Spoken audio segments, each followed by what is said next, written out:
Assalomu alaykum hurmatli kelajak mediklar.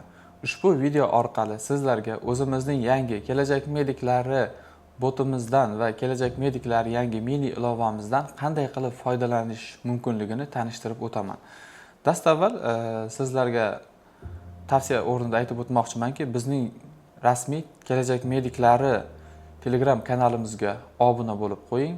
Ushbu Telegram kanalimizda yangiliklar berib boriladi.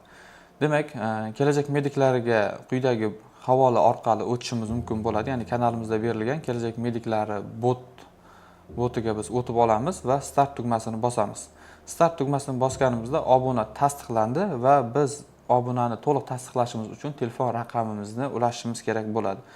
Bu yerda telefon raqamini yuborish tugmasini bosishimiz kerak bo'ladi. Bitta xatoga yo'l qo'ymang. Telefon raqamingizni qo'lda yozmang. Ushbu holatlarda bu yerda telefon raqamingiz qabul qilinmaydi va obuna to'liq tasdiqlanmaydi. Agarda sizda telefon raqamini yuborish tugmasi yo'qolib qoladigan bo'lsa, mana bu yerda to'rt burchak, ya'ni mana bu quyidagi to'rt burchakka bosamiz va bizda telefon raqamini yuborishni degan tugma paydo bo'ladi. Shu tugmani bosganimizdan so'ng bizda telefon raqamimiz yuboriladi va bizning ushbu botdagi obunamiz to'liq tasdiqlanadi va bizda quyidagi tugmalar paydo bo'ladi.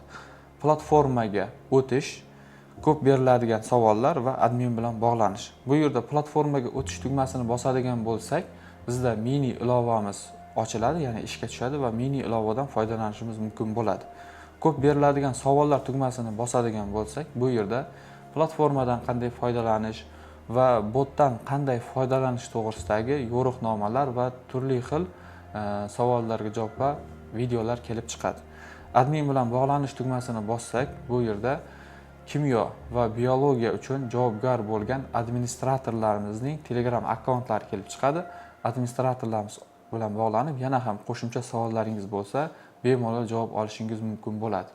Bundan keyingi videomizda ushbu ilovadan va botdan to'liq foydalanishni bosqichma-bosqich tushuntirib boramiz.